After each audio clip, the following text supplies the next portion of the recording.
현직 경찰관 간부가 음주운전을 하다가 사고를 현직 경찰관이 보이스피싱 범죄 관련 수사 정보를 유출한 혐의로 현직 경찰관들이 출근 3시간 전까지 술을 마시고 싸우다 현직 경찰관이 술을 마시고 길거리에서 소리를 지르고 노상방뇨를 하다가 경찰에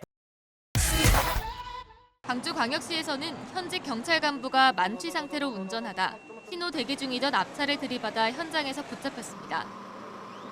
확인 결과 광주 동부경찰서 소속 A 경감이었으며 적발 당시 혈중 알코올 농도는 면허 취소 수준이었습니다. 경찰은 조만간 A 경감을 불러 정확한 사고 경위를 조사한 뒤 징계할 방침입니다. 현직 경찰관들이 출근 3시간 전까지 술을 마시고 싸우다 112 신고가 접수돼 경찰이 자세한 경위 파악에 나섰습니다. 서울 금천경찰서는 오늘 새벽 5시쯤 서울경찰청 기동본부 소속 A 경위와 B 순경이 술을 마시고 싸우고 있다는 신고를 접수했습니다. A 경위 등은 전날 근무를 마치고 근무 시작 3시간 전인 새벽 5시까지 술을 마시다 서로 폭행하는 등 다툰 거로 알려졌습니다. 다만 A 경위 등이 처벌을 원하지 않아 형사 입건은 되지 않은 거로 알려졌습니다. 서울청 기동본부는 오늘 오후 의무 위반 대책회의를 열고 감찰 여부를 검토하고 있습니다. 시민이 잃어버린 지갑에서 돈을 훔친 현직 경찰관이 검찰에 넘겨졌습니다. 서울 서대문경찰서는 업무상 횡령 혐의를 받는 서울 은평경찰서 소속 지구대 순경 20대 A씨를 불구속 송치했습니다. A씨는 지난해 12월 말 근무 도중 분실물로 들어온 지갑에서 20만 원을 가로챈 뒤 서류에 3천 원만 있었다고 적은 혐의를 받습니다. 경찰은 검찰 수사 결과에 따라 A씨의 징계 수위를 결정할 방침입니다. 현직 경찰의 비위 사실이 연일 터지고 있습니다. 경찰 지휘부가 특단의 경고를 연일 냈지만 별다른 소용이 없다는 지적들도 나오는데요. 관련 내용 포함해서 한 주간 있었던 주요 사건 사고 소식들 이웅혁 건국대 경찰학과 교수와 짚어보겠습니다. 어서 오세요. 네, 안녕하십니까? 네, 교수님. 경찰 이제 후보들을 가르치시고 계속 이제 경찰들에서 연구를 해오셨는데 이런 기사 접하면 좀 속상할 것 같습니다. 경찰이 시민을 폭행했어요? 네, 그러니까 말이죠. 이것은 어떻게 본다면 불을 꺼야 할 소방관이 불을 놓거나 병을 치료해야 할 의사가 오히려 질병을 퍼뜨리는 그런 것과 이제 다름이 없을 정도라고 생각이 되고요. 그만큼 사실은 작은 정부의 역할을 경찰이 하는 것과 동일하기 때문에 이와 같이 경찰이 직접 범죄를 한다라고 하는 것은 상당한 국가에 대한 신뢰, 정부에 대한 신뢰까지 손상되고 법 집행에 대한 정당성까지 위축되는 좀 심각한 상황이 아닌가 이런 생각이 듭니다. 어쨌든 어제 또 그 발생했던 그 내용을 간략하게 요약을 하게 되면 그 영등포 부근에서 이것도 상당히 유흥 주점인 것 같습니다. 또 새벽 3시에 그 강서경찰서 그 소속 그 A 경장이 옆에 있던 그 손님과 그 실랑이를 벌여서 결국은 상호 폭행을 한 것이 아닌가 이렇게 생각됩니다. 그래서 어쨌든 이 경찰관이 이 폭행 혐의로 입건이 되었고 그 다음에 이 서울경찰청에서 그 감찰관 그 11명을 지금 보내서 이것에 대한 이제 경위 조사가 이루어지고 있는 상황 같습니다. 어쨌든 이 직원은 현재 아마 대기 발령이 되어 있던 것이 아닌가 생각이 되는데 어쨌든 그 경찰 지휘부가 여러 가지 지금 그 엄중 경고를 바라는 이런 상황에서도 또 경찰이 직접 범행에 가담을 한 이런 사실이 발생했다는 점에서 상당히 문제가 좀 노정되고 있는 상황이 아닌가 평가합니다. 예, 지난 7일이죠. 윤희근 경찰청장이 전국적으로 의무 위반 근절 특별 경보를 발령을 했습니다. 그 발령 이후 꼭 열흘 만에 이런 일이 벌어진 건데요.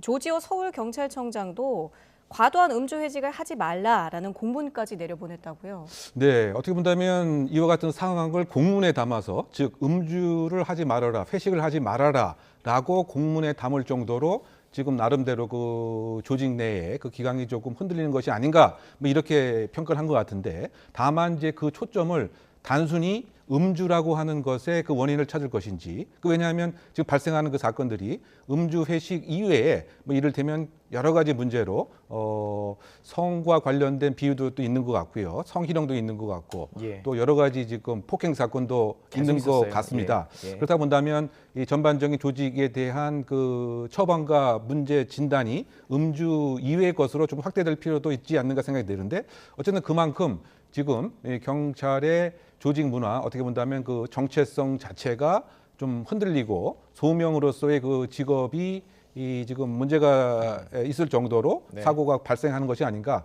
그러다 보니까 지금 서울뿐만이 아니고 뭐 대구 또 광주 그리고 그 업무 영역도 단순히 기동단 소속도 아니고 뭐 경무과 소속, 뭐 지구대 소속 뭐 이렇게 상당히 그 확대되어 있었던 뭐 이런 것이기 때문에 그럼 조직 전체의 지금 그 진단과 적절한 처방이 시급한 것이 아닌가 생각됩니다. 현직 경찰관이 미성년자와 성관계를 갖고 동영상을 촬영한 혐의로 경찰에 붙잡혔습니다. 네, 또 다른 경찰은 만취 상태로 음주운전 사고를 내고 현장을 이탈했다가 경찰에 붙잡혀서 조사를 받고 있습니다. 잇따른 비위에 경찰의 기강회의가 도마에 올랐습니다. 네, 배상훈 프로파일러와 함께 사건 내용 자세히 들어보겠습니다. 어서 오십시오. 어서 오세요. 안녕하세요. 예. 먼저 서울경찰청 소속 20대 경사라고 하는데요. 일단 앱으로 아동 청소년 여학생 10대 여학생을 만났고 또 해서는 안 될 일을 하고 영상까지 촬영했어요. 예. 어떻게 봐야 돼요? 왜 그러니까 성관계한 것도 잘못됐고 영상 촬영은 더 나쁜 거잖아요. 그렇죠. 예. 경찰로 채용될 때 그리고 예. 특히 경찰 생활하면서 이것이 범죄고 예. 이것이 분명히 처벌받을 수 있고 단속된다는 걸 알면서도 예. 실제로 여기에 대한 경각심이라든지 이런 것들이 상당히 부족한 상태인 거고 예. 사실 개인적으로 이런 경찰의 성범죄를 저는 개인적으로 많이 봅니다. 사실은 언론에 공개되지 않은 경우도 많이 보기 때문에 어떤 특정한 형태의 신드롬 같은 것이 있지 않을까. 근데 물론 이제 미국 경찰 같은 경우는 지방 경찰이지만 성범죄를 다루는 경찰들을 특히 아무나 채용하지 않습니다.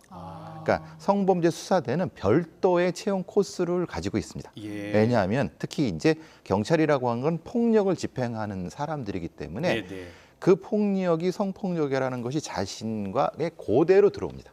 우리가 철학자 니체가 얘기했듯이 폭력이 거울처럼 자기한테 스며드는 것을 그럴 수 있군요. 그래서 경찰들은 그거 조심해야 되는데 예. 그런 차원에서 한번 봐볼 수도 있는 거고 네. 또 관리, 감찰 이게 제대로 작동되고 있는가 이것이 다 구멍이 뚫린 상태인 거죠. 예. 관리 감찰 말씀해 주셨는데 경찰들은 이제 직업 특성상 법이나 윤리 의식이 좀 더 투철해야 되는 사람들이잖아요. 근데 지금 이런 경우에는 이제 관리 감찰이 좀 부족했다라고도 볼 수 있는 겁니까? 아니면 개인으로 말씀드리기 좀 그렇지만 처참하게 이거는 반드시 이 상관들 윗상관까지도 처벌을 해야 됩니다. 왜냐하면 적어도 이렇게 성범죄를 저지른다고 자기의 팀원이나 그게 관리가 안 된다는 건 말이 안 되는 거고요.